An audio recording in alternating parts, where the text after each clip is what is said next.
Hello everyone and welcome to Dirt Road Cinderella. Today we are going to be covering some RC stuff. I will be unboxing the Radiolink RC4GS V3 controller, as well as the KingVal 4600 kV brushless motor for upgrading our Arma Typhon Grom from brushed to brushless. First, let's see what is in the box from KingVal. In full disclosure, I have bought 3 of everything. 3 KingVal 4600 kV motors and 3 Radiolink controllers. Why, you ask? Because my brother gave all 3 of us Arma Typhon Groms for Christmas, knowing full well that I would upgrade them all to brushless for better performance. So I have already opened one of each, so I know what we will be seeing. It's already in my Grom. First in the box is some paperwork, giving us the specs of the motor and ESC that came with it.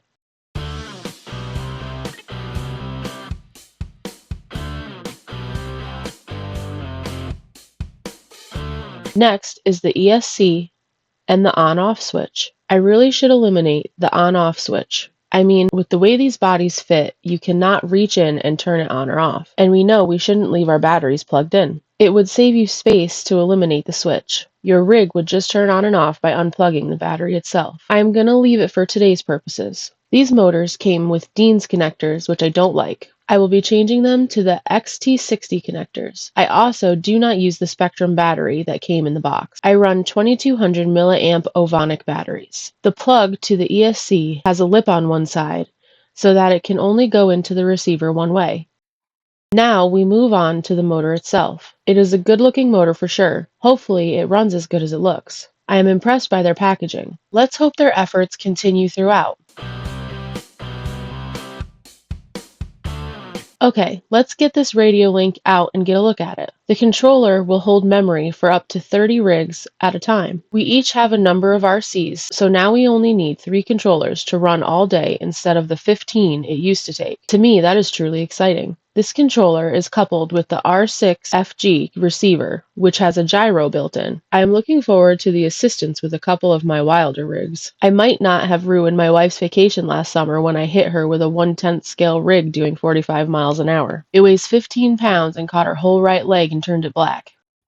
Okay, here's the instruction manual. This I have found handy a few times when connecting mine to a couple rigs. Everything is pretty clearly described in these directions. Here's the R6FG receiver that comes with it. You have to buy more if you want them. I still need to order another dozen. It looks like a 6-channel, but the controller is only a 5, which is plenty for our needs.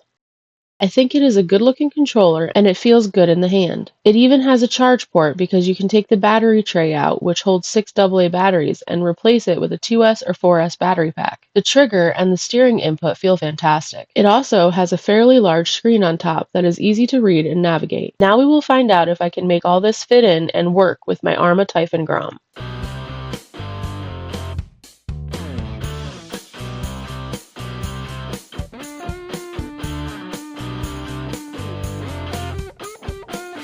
Here we have a brand new Typhon Grom, fresh out of the box and never run. I will start with removing the battery and setting it aside for my brother.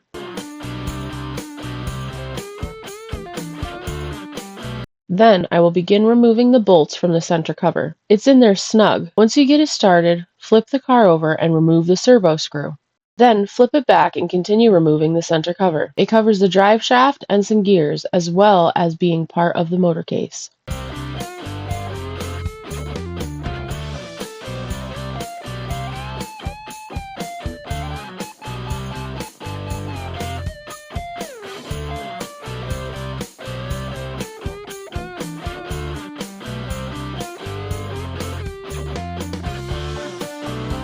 Also, remove the screw from the steering arm so that you can remove the ESC and servo.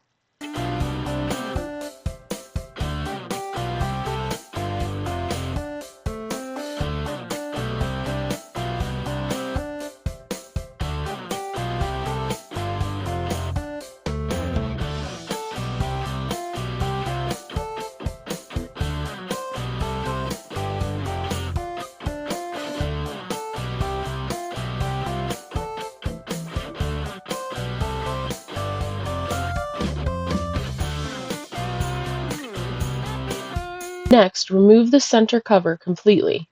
and the motor will probably come free with it like mine did. At this point, we are empty of all electronics except the cooling fan. I will upgrade that too in the near future. Don't forget to unplug the fan.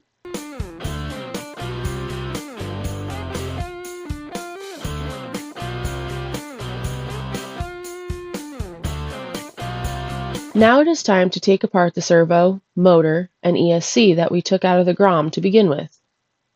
Save the screw and tab that come off the servo. We are going to need them.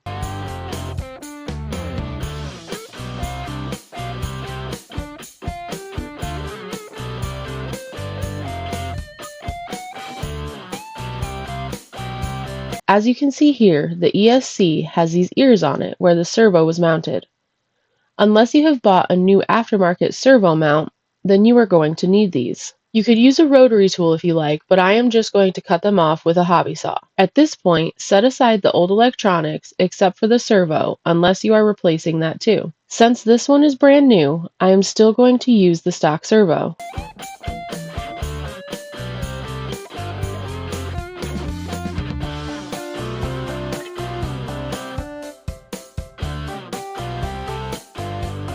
You can see here where the bottom of the ears we cut off will set.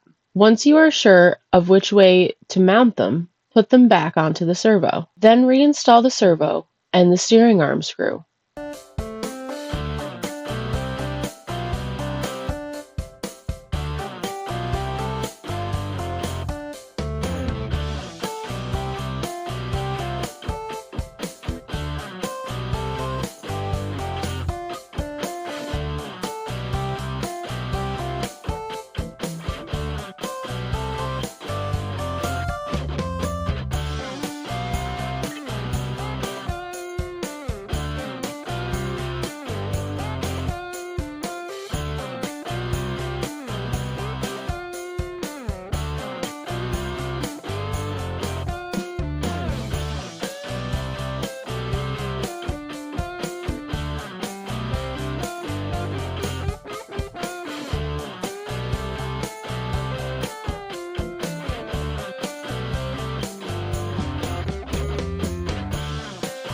The screws that go into the bottom of the servo mount have tapered heads.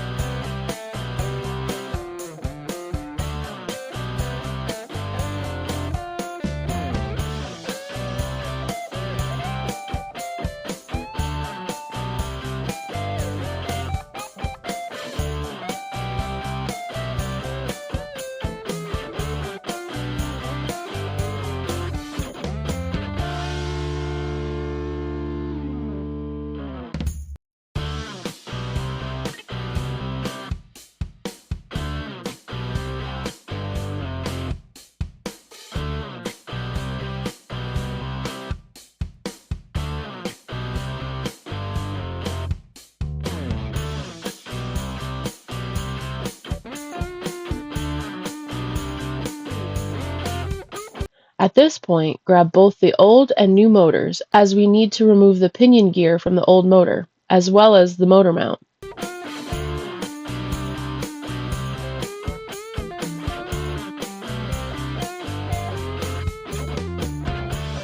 Okay, it appears that my set screw in the pinion gear has stripped from the factory, and this is going to take a few minutes to get out. A few moments later.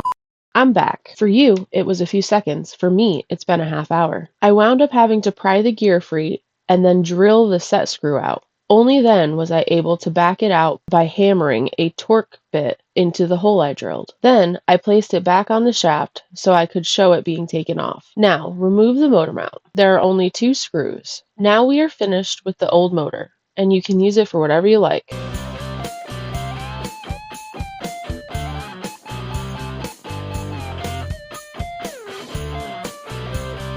Put the motor mount on the new motor. You will notice that there are no elongated holes for adjustment. This is designed so you don't need to adjust it. So, line up the holes and mount it to your motor. You may want to pay attention to what position the motor wires are at. In my Grom, I aimed them up and had too much wire flopping around. I am going to try aiming them down on this one and see what happens. I picked the wrong mounting hole the first time.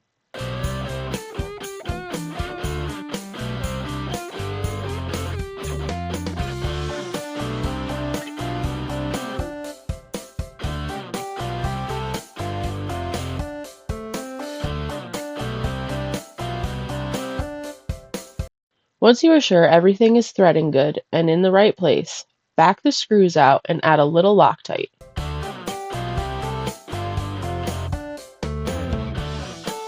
So here is the old set screw that I had to drill out. I had just one extra set screw for the pinion as luck would have it. Note to self, order more set screws. Now put the pinion gear onto the motor shaft, with the flat side facing the set screw. Once in place, just snug the screw, but don't tighten it all the way. You will need to test fit the alignment of the pinion and the spur gears. Do this by placing the motor into the chassis with this flat part aiming down. From the side, you can see that I have the pinion in just a bit too far and can get a better mesh by moving it out a little. This second try looks much better.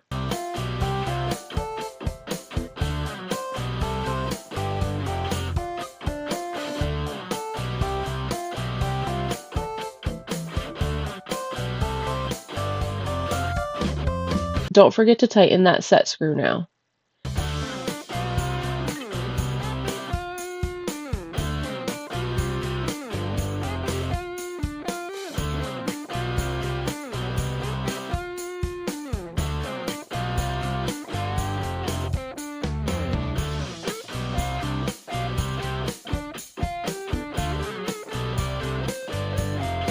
It is now time to replace the center cover. Make sure these pins are in their holes prior to trying to put the cover back on. It takes a little bit to get the cover back down into place. Once it's down, install the screws you took out at the start of this project.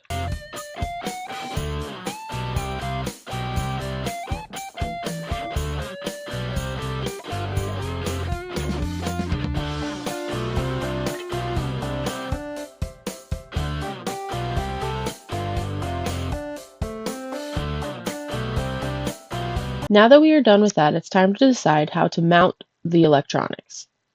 Here on the side of the ESC, there are two ears. They are a mount for the on and off switch. I tried mine there and it does not work for me. I cannot get the body back on with the switch here. I removed mine with a pair of side cutters because I want this side to face the center of the vehicle, and I want to get it as close to the center cover as possible. I am going to mount the ESC right onto the servo, pretty much like the original ESC was mounted.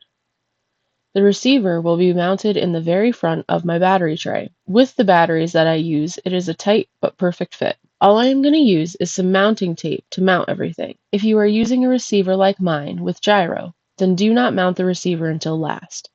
You will need access to it during binding and turning on and off your gyro. Mine comes off and will need to be turned on. Channel 1 is steering servo, 2 is the motor, and 3 is the fan, which will run all the time on channel 3, and that's what I wanted. I didn't want to have to turn it on and off. At this point, it looks like a jumbled mess. While I get ready for the rest of this project, let's hear a word from our sponsors.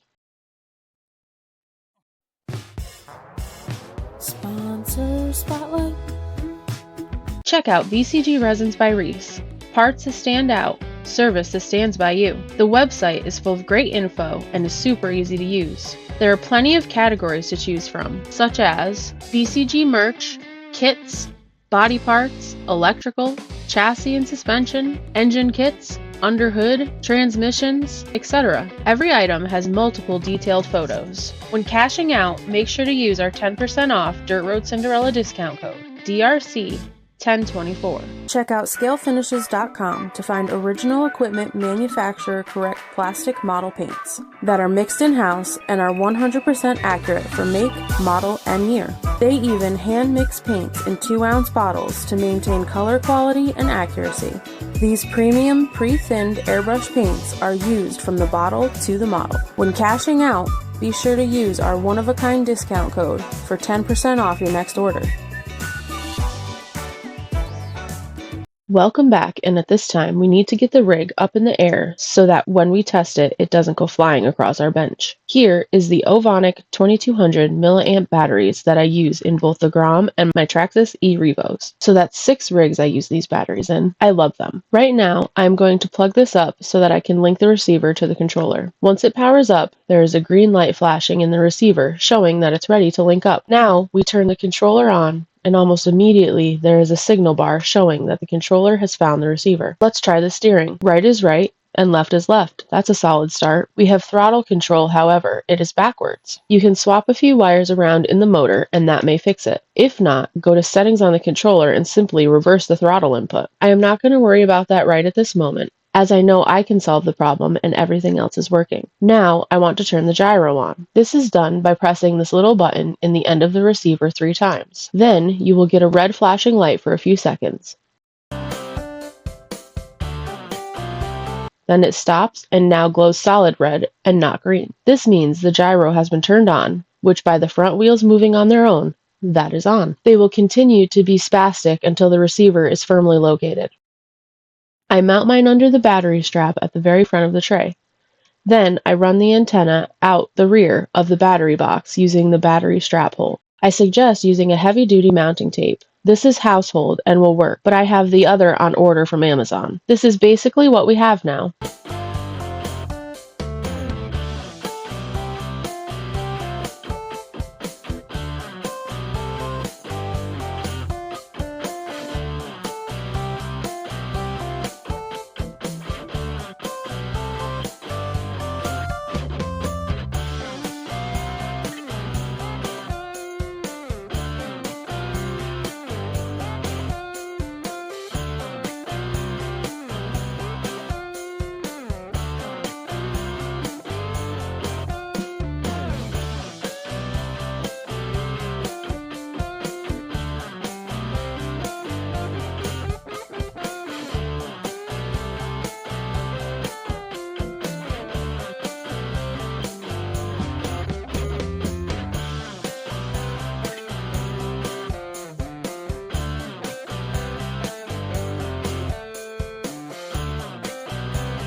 A few moments later. While I was off screen, I went into the controller and added the RC name. You can see it says GROM in the upper left of the screen. It also tells us that a controller has 9.1 volts in the batteries.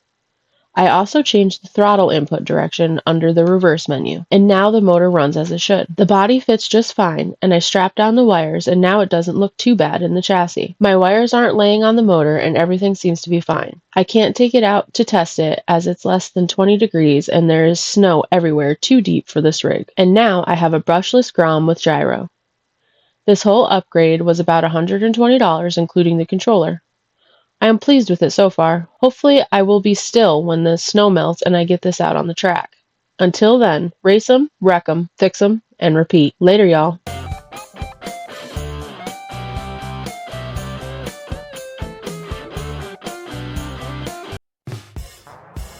Sponsor Spotlight.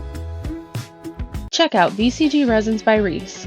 Parts that stand out, service that stands by you. The website is full of great info and is super easy to use. There are plenty of categories to choose from, such as VCG merch, kits, body parts, electrical, chassis and suspension, engine kits, underhood, transmissions, etc. Every item has multiple detailed photos. When cashing out, make sure to use our 10% off Dirt Road Cinderella discount code, DRC 1024. Check out scalefinishes.com to find original equipment manufacturer correct plastic model paints that are mixed in-house and are 100% accurate for make, model, and year. They even hand mix paints in 2-ounce bottles to maintain color quality and accuracy. These premium pre-thinned airbrush paints are used from the bottle to the model. When cashing out, be sure to use our one-of-a-kind discount code for 10% off your next order.